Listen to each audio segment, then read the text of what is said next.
안녕하세요 여러분, 아트월드 21TV입니다.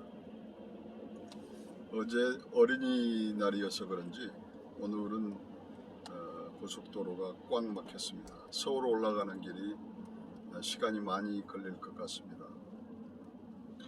오늘은 제가 그 미술 문화 활성화 또는 그림을 그리는 화가들이 어떻게 하면은 조금 더 재정적인 어려움을 겪지 않고 그림을 작업을 할 수 있을까라는 그런 고민들을 한번 해보고 싶습니다.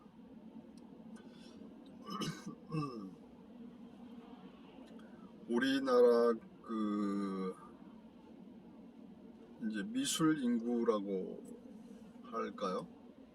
뭐 취미 활동에서부터 전문 화가까지 포함시킨다고 하면 아마 10만 명은 좋게 될 것 같아요. 이제 그 중에서도 대한민국 미술협회, 한국미술협회 회원으로서 어느 정도 이제 아마추어리즘을 이제 벗어나서 프로적인 입장에서 작업을 하시는 분들이 한국미술협회 회원이지 않겠어요? 한국미술협회 회원이 줄잡아 한 4만 명, 전국적으로 4만 명이 넘을 겁니다. 그렇다고 한다면 이 4만 명의 이 화가들이 있는데 말이죠. 이 화가들이 모두 다 어떤 재정적인 고민 없이 윤택하게 작품 활동을 하고 있느냐에 대한 이야기를 좀 해보고 싶습니다. 이제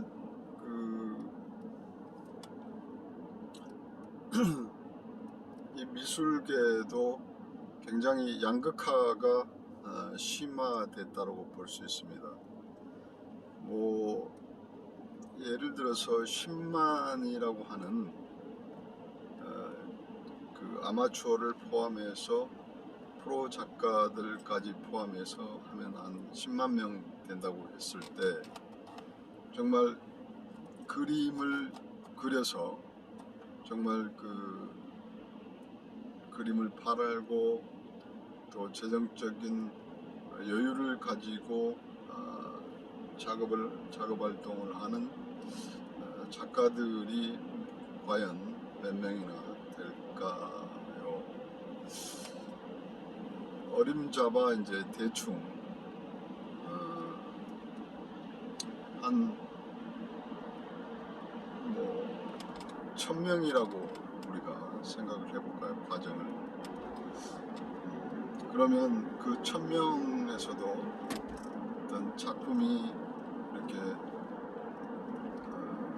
잘 나가는 작가들 한 100여 명이라고 추정을 해보죠. 그렇다고 보면 그림을 팔아서 작품을 팔아서 재정적인 여유를 가지고 살아가는 화가들이, 작업하는 화가들이 극소수라는 것을 알 수가 있습니다.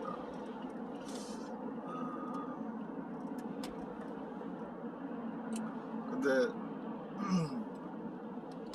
우리가 언론에서 비춰지는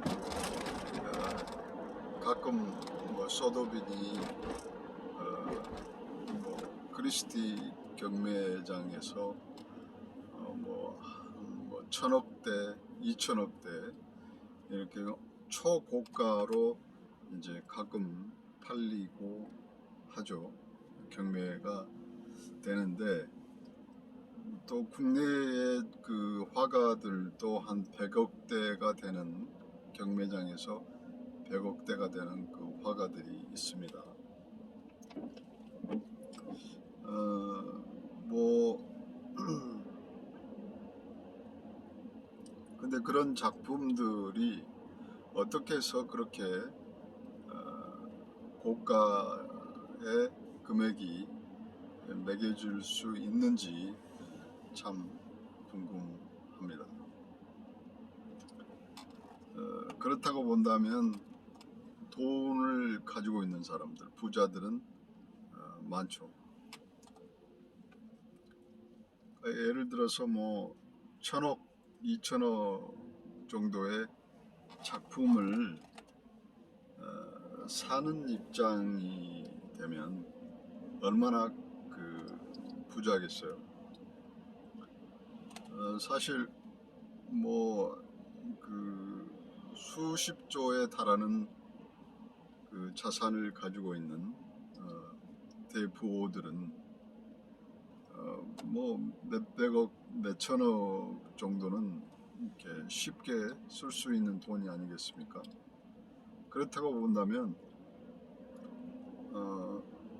뭐 1,000억대, 2,000억대 이 돈도 서민의 입장에서, 돈이 없는 사람들의 입장에서 보면 그 엄청난 돈이 될 수 있지만 그렇게 그 대부호의 입장으로 봐서 1,000억대, 뭐 100억대 이런 정도의 금액은 그렇게 큰 돈이 아닐 겁니다, 사실.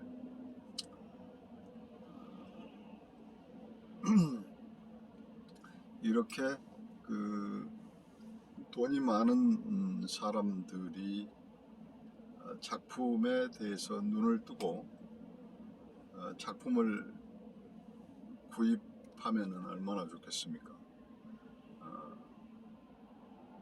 근데 이게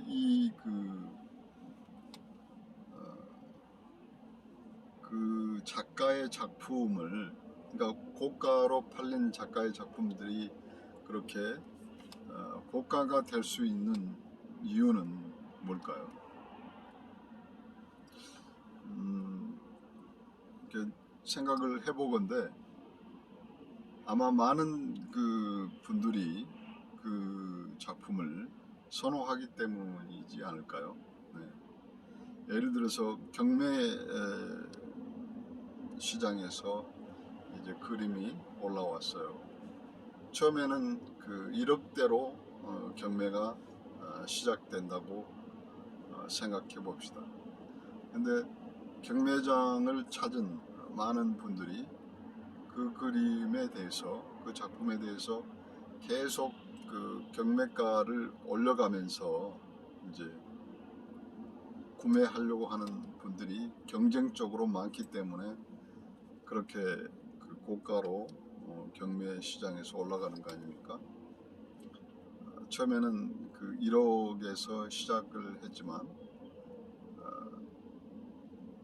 1억을 뛰어넘어서 뭐 10억을 쓰는 사람, 근데 또 돈이 있는 사람은 10억을 더 써서 20억을 쓰고, 또 10억의 가치, 20억의 가치가 너무 적다라고 생각하는 사람은 또 100억을 써서 그 경쟁자들을 누르겠죠. 그런데 또 100억을 쓴 사람이 있는 반면 그것을 뭐 이제 500억으로 또 책정하는 사람이 있을 수도 있잖아요. 그렇게 해서 경쟁적으로 계속 이제 올라가다 보니까 그 작품의 가치가 뭐 1,000억, 뭐 2,000억대 하는 거 아니겠습니까? 되게 재미있는 현상이죠. 근데 사실 그렇게 큰 가치의 돈을 경매 시장에서 그렇게 가치가 매겨지는데 사실 1000억대면은 수세기에 걸쳐서 풍요롭게 살 수 있는 돈일 겁니다. 그런데 정작 그 그림을, 그 작품을 그린 작가는 당대에 그렇게 풍요로운 가운데 재정적인 어려움 없이 정말 마음껏 그림을 그리고 작업을 할 수 있었을까. 참 어떻게 보면 그 화가들이 참 불쌍하고 아이러니한 그 현실인 거죠. 고호를 이제 떠올려 보면 그 사실을 알 수 있죠. 정말 고호는 평생 동안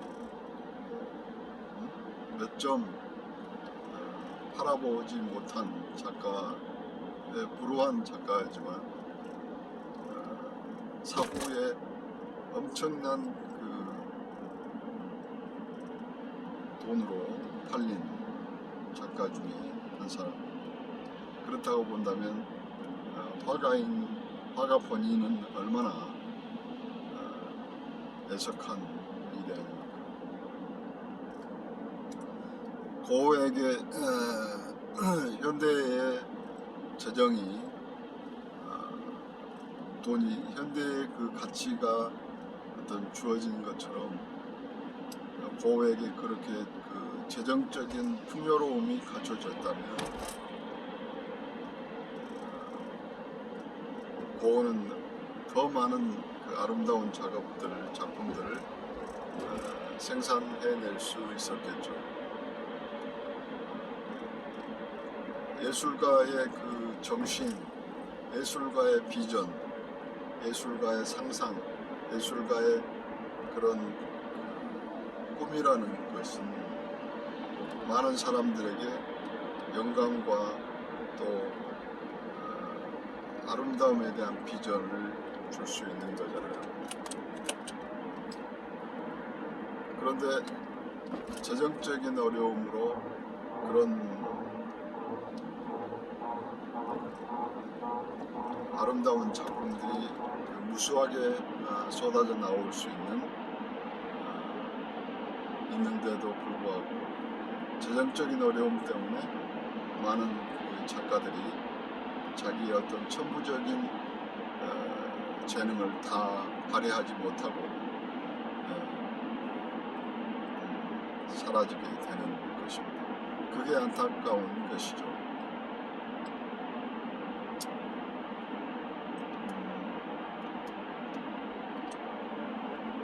그렇다고 한다면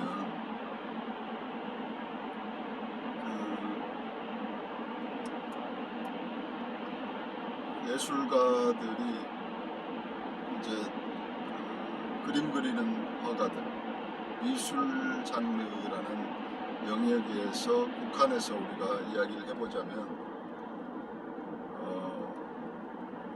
뭐 선진국, 러시아, 프랑스, 독일, 영국 이런 데는 그 선조들이 이룩한 그 문화예술적인 성취로 말미암아서 엄청난 관광 수익을 발생시키고 있습니다. 그 작품들을 이제 보기 위해서 수백만이 그 나라를 찾는 거 아니겠습니까? 그렇다고 한다면 그 예술가는 어떤 그 사적인 존재가 아니고 공익적인 존재로 봐야 됩니다.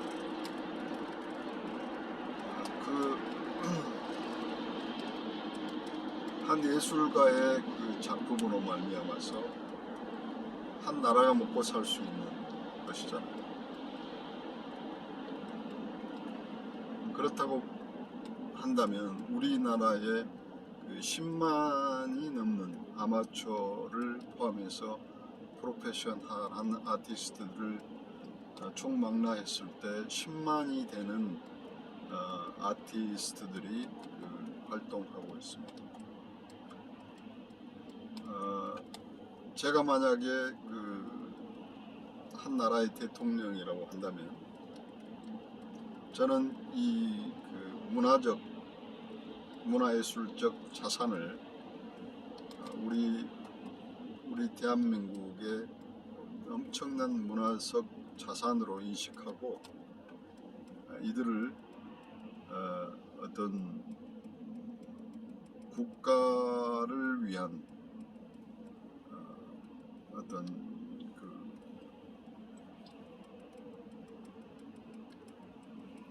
국가의 이익을 가져올 수 있는 자산으로 생각하고 그들을 엄청나게 지원할 것 같습니다. 그래서 저는 이제 그런 생각을 해봤습니다. 이런 엄청난 인력 풀을 어떻게 가동을 하고 어떻게 이용해서 우리 국가적인 자산으로 만들 것인가 라고 했을 때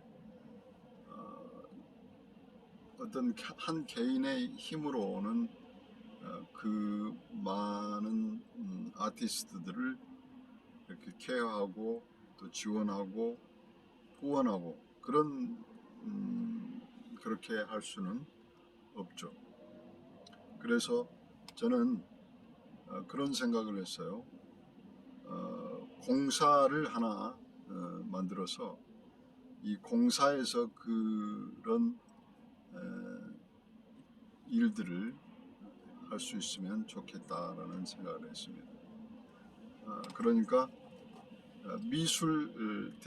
한국 미술 공사를 하나 운영을 하는 것이죠. 정부에서 예산을 전폭 지원을 해서 예산을 편성해서 한국 미술 공사를 운영을 하는 겁니다.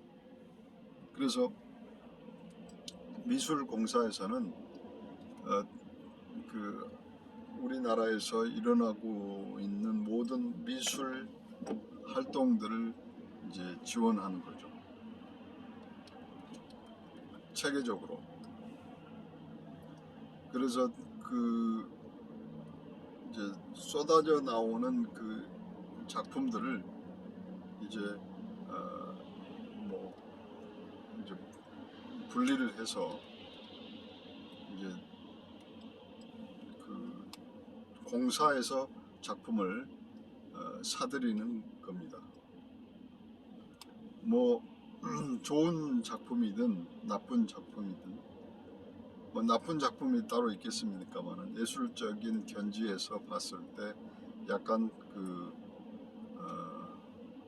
조금 떨어지는 작품들이 있을 것이고 또 예술성이 높은 작품들도 있을 것이고 또 이제 공사라고 하면은 공사를 운영하는 주체자들에 따라서 카르텔이 형성이 되고 그러기는 하겠지만 그래도 그러함에도 불구하고 그런 공사들이 생겨서 많은 아티스트들에게 어떤 재정적인 어려움 없이 작품 활동을 할 수 있도록 정부에서 국가에서 전폭 지원을 하는 것이죠. 예를 들어서 그렇게 해서 이제 많은 양의 작품들이 계속 늘어날 거 아닙니까? 그래서 이제 한국 미술 공사에서는 대한민국의 모든 작품들을 이렇게 관리하는 것이죠. 그래서 이제 그 미술품들을 관리하는 세계에서 제일 큰 미술관을 만들고 또 순장고형 이제 미술관을 만드는 겁니다. 그래서 작가의 어떤 리스트업을 쭉 해서 작가별로 또 연대별로 이렇게 작업을 이제 작품을 이렇게 수록을 해서 리스트업해서 이제 작품을 관리를 하는 것이죠. 그래서 그 미술관을 이제 그 세계적으로 전 세계적으로 이제 글로벌하게 홍보를 해서 그것을 어떤 문화관광 자산으로 삼는 것이죠. 그래서 그 미술관을 공사해서 운영을 하게 되면 또 관광 상품으로 만들 수 있다라고 저는 생각을 합니다. 그래서 뭐 프랑스나 뭐 이런 선진국들의 어떤 작품들이 미술관이 그 전 세계적으로 이제 유명해져서 이렇게 관광 그 수익을 벌어들이잖아요. 그것처럼 그런 우리나라도 엄청난 규모의 미술관을 만들어서 운영을 하면 좋겠습니다. 제가 이제 그 생각하는 그런 미술관은 이제 세계에서 제일 큰 기네스북에 오를 수 있는 그런 미술관을 만드는 것이 꿈이었습니다. 뭐 그런 꿈이 이제 뭐 꿈으로서 끝날 수도 있지만 그래서 제 개인적인 꿈이 아니고 어떤 나라를 먹여 살리는 그런 꿈이 되기를 바랍니다. 그래서 미술공사에서 정말 그 작가들이 생산해내는 작품들을 정말 그냥 개인적인 어떤 미술 취미 활동으로 간주해 버리지 않고 그것을 국가의 엄청난 자산으로 생각하면 그거는 국가의 귀중한 자산이 되는 것이죠.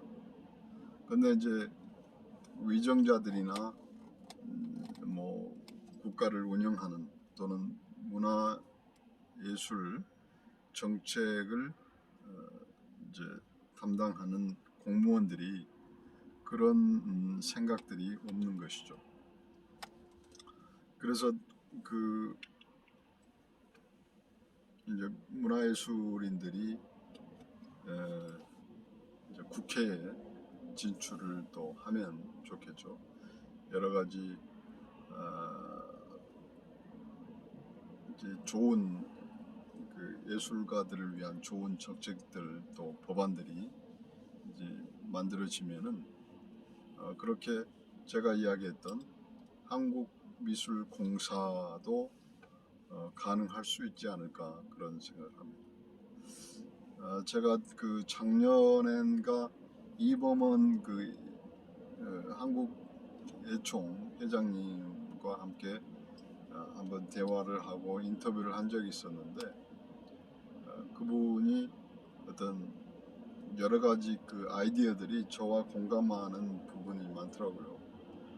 그래서 그분이 이제 그 예총 그 회원들이 미술협회만 4만이니까 예총 회원 전체 예총 회원을 따지자면 엄청난 조직이죠. 예를 들어서 뭐 한 몇십만 명 될 것 같은데요. 그렇다고 한다면 이제 정당에서 뭐 야당이나 여당 특히 이제 국힘당에서 이제 비례대표로 그 예총 회장을 이제 그 선택을 해서 이제 국회의원을 뽑을 수도 있겠죠. 그렇게 해서 이제 미술가가 국회의원이 된다면 우리 그 미술협회로서는 대단히 좋은 일이라고 할 수 있겠죠. 아무튼 그 문화예술인들이 그 국회에 이렇게 나가서 국회의원이 된다면 예술가들을 위한 어떤 법안들을 만들 수 있지 않을까 생각합니다. 그래서 한국미술공사를 만들어서 그런 예술가를 지원하고 또 미술 작품들을 국가에서 또 관리하고 그것이 큰 자산이 될 수 있도록 관리하는 시스템이 만들어지면 좋을 것 같습니다. 그래서 이제 그렇게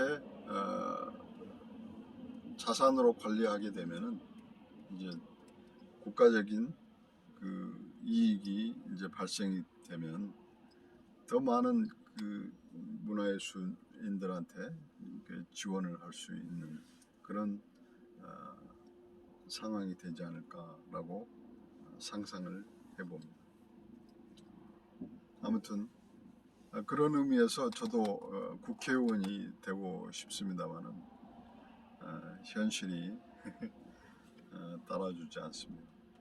아무튼 그 지금까지 저의 이렇게 그 두서없는 즉흥적인 방송을 들어주셔서 감사합니다.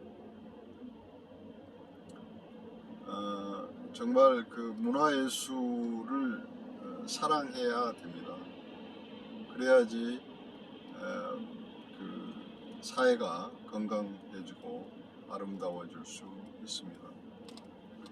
예술이 그 사회를 그 건강한 것으로 만드는데 일조하는 것이 굉장히 많거든요. 그렇기 때문에 예술을 통해서 사회가 건강해지고 또 그것이 어떤 사업이 되고 돈이 되는 그런 날이 오기를 바랍니다. 그런 의미에서 돈이 많은 사람들 또는 돈이 많이 없다 하더라도 노블레스 오블리주 정신을 가질 수 있습니다. 뭐 돈이 없는 사람도 오블리주의 정신을 노블레스 오블리주 정신을 가질 수가 있는 것이죠. 그래서 우리가 가지고 있는 자산을 문화예술인들과 함께 공유한 나눌 수 있는 것이죠. 그래서 그 아름다운 작품들을 많이 할 수 있도록 예술가들을 이렇게 지원해주는 그런 그 사회적인 문화가 이렇게 조성이 되면 좋을 것 같습니다. 그런 의미에서 제 방송을 시청해주는 분들이 구독과 좋아요를 눌러주시면 제가 좋은 방송을 할 수 있는 바탕이 될 것 같습니다. 제가 지금 그 구독자를 보니까 뭐 시작한 지 얼마 되지는 않았지만 이제 80명이더라고요.